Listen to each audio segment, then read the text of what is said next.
Volkswagen Up, stylized as the Volkswagen Up, was released in 2011 as part of Volkswagen's new small family car range. The Seat Mii and Skoda Citigo are rebadged versions of the same vehicle. They're actually all made in the same factory, and underneath all the decoration, they are in essence all the same car.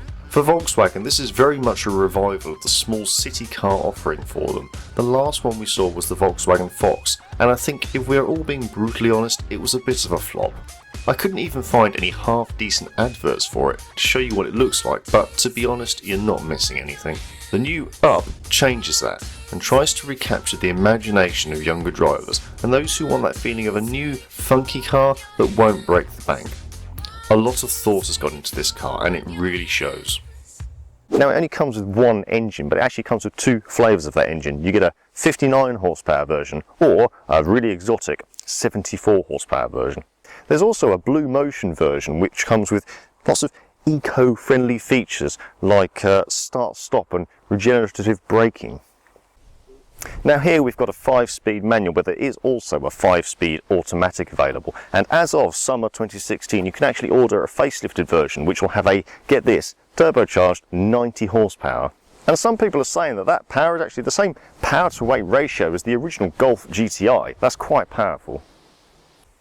So to look at the Volkswagen Up, it's actually, I think it's quite an interesting car. I see it as a little box on wheels. It's got very slabby sides, and especially the back where it is just quite literally straight down, which is great because when you are reversing you see the back and you know the back is the back. There's a lot of features on here that make it feel that just that little bit more sporty. You've got these little details on the front splitter. Now, as you can probably tell from the signs and the stickers, this is actually a street Up. Now that doesn't mean a great deal other than the fact that you've got some embroidery on the seats and you've got the obligatory go faster stripes on top, even with the word Up on top, just in case you forget what it is. But it does also come with these rather smart 16-inch diamond cut alloy wheels, and I do like the black trim on there. The Volkswagen Up is very much a typical city car. It's got a very sort of classy city feel to it. It does come in a 3-door and a 5-door, so certainly if you've got kids you probably find the 5-doors a better option. And for the size of the car, there is actually a remarkably decent sized boot. It's actually very deceiving because it is incredibly low. A nice feature about the Up's boot is it's got a split level floor, so you can have the boot up here, or if you like you can pull it and it says you slide it down and it's lower. The target audience for this car is going to be probably much younger people, to be honest. People who just need to go to work, the occasional trip out with the boyfriend or girlfriend. It's not designed for large families. It is a city car, and very much a city car, as I said earlier. It's got a very classy feel about it. It feels like a very mature car. The one thing I do like about the Up is the slightly mean, slightly aggressive look to it, especially with the black paint. If you look at these headlights, it certainly looks like it's staring at you evilly slightly. Oh, well this is awkward. Did you not get the memo? No.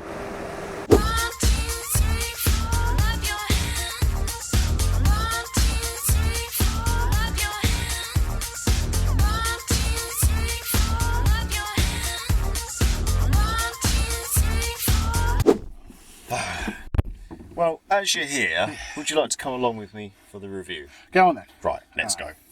Not much elbow space in here, is there? Well, that's because I'm in it. Oh, yeah. True. So, my first impressions of this car is it's actually quite a, what feels like a, I can only describe it as a thrifty drive. It feels like a cheap, small city car, but then it's built to a budget. I mean, would you agree?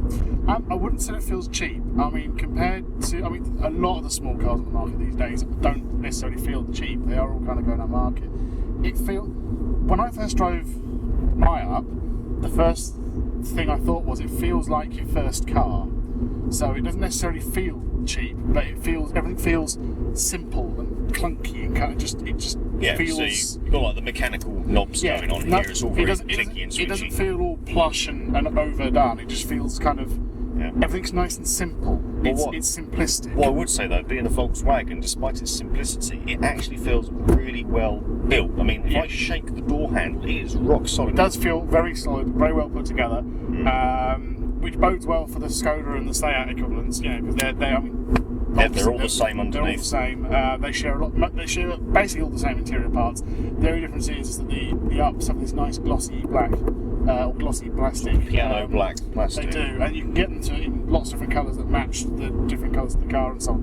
Whereas ones like I think the Skoda and the Seats, most of them have just got plain plastic the same colour as the rest of the dashboard. So to drive the car, you've driven it more than me, so you've probably got a better idea. But right now, actually, for what is a city car, which traditionally, historically, they tend to be quite a bit harsh, a bit loud, a bit tinny. This is actually really comfortable. I'm really surprised. We're doing 35 miles an hour, and it is a really quiet, it's a composed ride. The steering is actually, I found it to be very, very light, the steering, which was a little bit unnerving at first. But not offensively light. It's not offensively light, there's such a thing. Yeah, it is actually a pleasure to drive, and I tell you what, the amount of leg space I've got in here is phenomenal. I can't remember driving a car this small, a city car, and having this much leg space. I've actually got my chair forward slightly, so I can reach the pedals. And you're 6'3"? I'm 6'2". Oh, okay. So 6'2", I've actually got to put the seat forward to reach the pedals. The other thing I would say is because there's no reach on the steering wheel, it's a little bit awkward trying to get a comfortable position. But actually, now I've got settled, it's really nice. The previous car I had to this was the Mini Clubman, and I fit very well in that. I have more space in this, the smallest car I've ever owned, and probably still one of the smallest cars on the market, than I have done in any other car I've ever driven or owned. It's a bit like a TARDIS, this car, to be honest. You look at the doors, and it actually, looking at the doors is the best indication as to why there's so much space in here. If you were to look at them, they're actually very thin. You see a lot of cars these days where the doors and the pillars get very bulky and it intrudes onto the interior space. This has been really slimmed right down. There's actual bare metal work there. It is, but the whole thing still feels so strong and well put together, you wouldn't know that it's thin. It does. And it feels just like golf. Golf. When you close the door, just like golf. It is. It's very well built, nice thunk to it. It feels good and honest. It's weird. It doesn't feel cheap by any means. No, I think maybe cheap was the wrong word to use. Cheap in that it's a cheap car, and obviously there's going to be certain things that are cheap, so the plastics sometimes, but the way it's built makes it feel like a much more expensive car. And then again, being a Volkswagen, it does command a premium. The gear change is very definitive, very notchy, but in a nice way. You can feel the gears, and fifth gear it slips in nicely. You can palm the gear stick rather than wrenching it to one side. Like I said, it feels like your first car when everything is kind of, not so much when your first car is going to feel sort of loose and sloppy because it's probably quite old, but this feels like what your first car would have been like when it was new. Yeah. So everything feels simple and mechanical. It's a nice, simple, old-fashioned 5-speed mechanical gearbox. The engine, this is a 1 litre engine? 1 litre, 3-cylinder. This is the 74 horsepower version. The 74 horsepower version comes as standard with the high up trim and above. It's only a 1 litre, but if I put my foot down at this junction, it does pick up reasonably quickly. Now, the one thing I have noticed is it sounds like a lion being slowly strangled sometimes when you put your foot down. Having said that, it is a small engine, and it's the kind of engine that does need to be strangled, I suppose, to get the most out of it. But you know what, it drives better when you put your foot down. Don't be afraid to hold on to those gears that bit longer. I'm in 4th gear now, doing 45 miles an hour. If I put my foot down, not a great deal happens. Drop it to 3rd, get those revs up, 4,000 RPM, 50, 55, 60,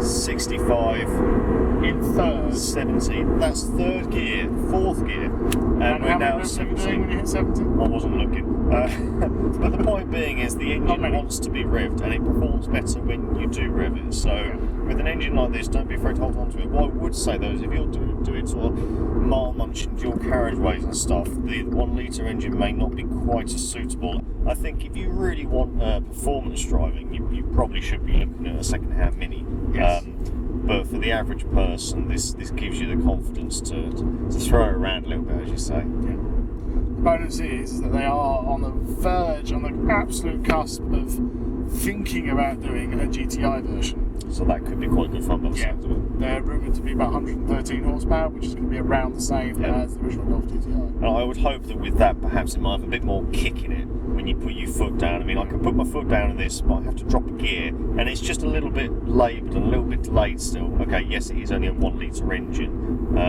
but I would hope that the GTI might give it a bit more oomph behind it. Now, normally I'm quite fussy when it comes to comfort in a car like this. I actually drive a Discovery 3, which is very plush with air suspension, big soft leather seats. But this, for such a, I'm going to say cheap car, because it is a cheaper car, this is actually remarkably comfortable. I mean, I've been driving this for, only about half an hour so far, but we've been on very sort of bumpy back lane roads. But actually, my derriere is very comfortable right now, and I would be happy to do this a bit longer. The suspension is reasonable. It's a nice halfway house between being stiff enough that I can kind of throw it around a little bit, but not so soft that I feel like I'm about to take off. Well, we've obviously got to look at there are some downsides though. We've got to look at them. Yep. The steering wheel, for example. You said there's no reach on it, which is a little bit annoying. No, it's up, down, not in, out, which is just a pain in the arse.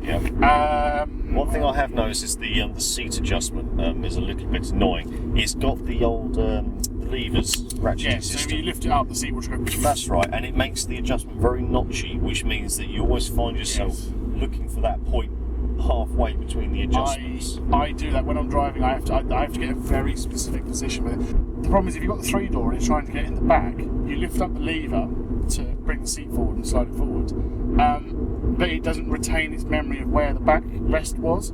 So you quite frequently find that if you just pop to get something in the back and then put it back in, you've got to spend the next half an hour fiddling with your seat to get it just right. Yeah, and if you're in and out of the car all day, you know, moving kids around and stuff like that, that could become a real pain quite quickly. At which point, if you've got kids, you get the 5-door. You get the 5-door. Yeah. The only one other thing I have noticed, which is a little bit annoying, is there's no actual footrest for your left foot. So when I first put my foot to rest it next to the clutch, it felt like it just disappeared into the footwell, and that's a little bit uncomfortable. I mean, everybody's different, but I feel like I want something to brace myself against, something to put my foot on, but at the moment there's nothing there. I can't imagine it's an expensive thing to do, so it's a little bit odd that Volkswagen chose to leave it out. But what we are going to do is we are going to do a little emergency stop of sorts. We're just going to see how that feels. Don't forget, you've got 2 fully grown adults in here. We're both quite weighty, and we've got a boot full of kit as well, so there's a lot of weight in this car, so it's going to be interesting to see how calmly the car can stop.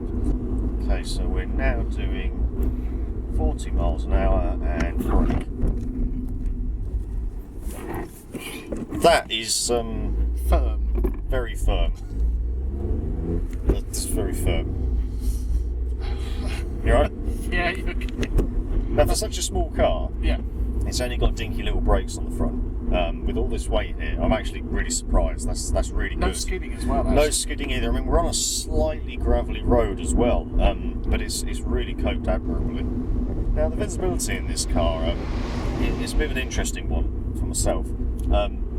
On one hand, there is a lot of visibility. You've got this really big front windscreen, and it kind of stretches up above you slightly. It's almost like driving a van is what it reminds me of. You've got a very square cut front, which is great visibility, but then it's let down by the size of the pillars, front and rear, in my opinion, and even something as small as the rear view mirror doesn't seem very wide, and it feels like I'm constantly looking around to be able to actually see the whole of what's behind me. I mean, how do you find it, James? I agree with the front part of it. It does feel like driving a van. The bonnet is actually very similar size to the van. It's kind of, sitting here and sitting when I'm driving it as well, you can't see the bonnet, but you know that it's only about that long. It is it's tiny little, the way they package it, it's like a van. I do agree with the pillars. It doesn't really bother me so much though.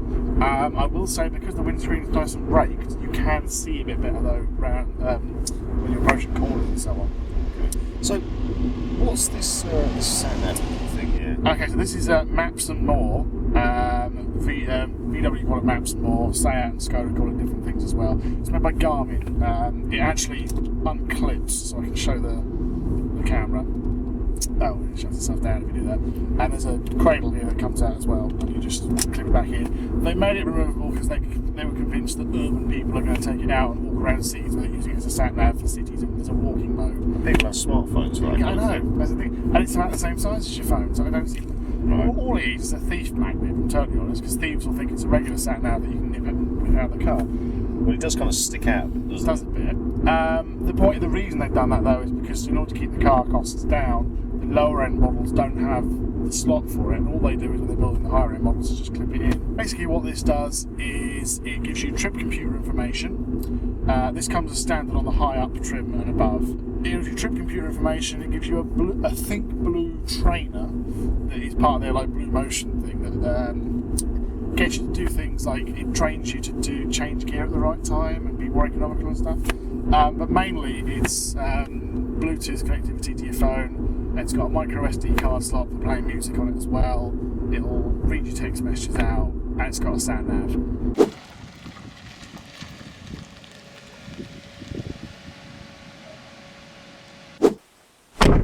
So what do we think of the Volkswagen Up? Well, all in all, it's a pretty funky, interesting city car. I really do like it. It's got some great good points. It's got a couple of negatives, but on the whole, if it was my money, I would definitely have one. Same. I mean, it's well, I did. I bought one. I bought this one. You bought that one, yeah. And I wouldn't change a thing about it. So yeah. So if you're looking for a pretty honest, cheap to run, reliable, and well-built city car, we would recommend the Volkswagen Up. Brilliant. So don't forget to comment on this if you've got any questions or comments about this video. Like it if you liked it, because we like likes. We like likes. Like likes. And subscribe if you want to see more from Auto Animals. So we'll see you next time. Thank you.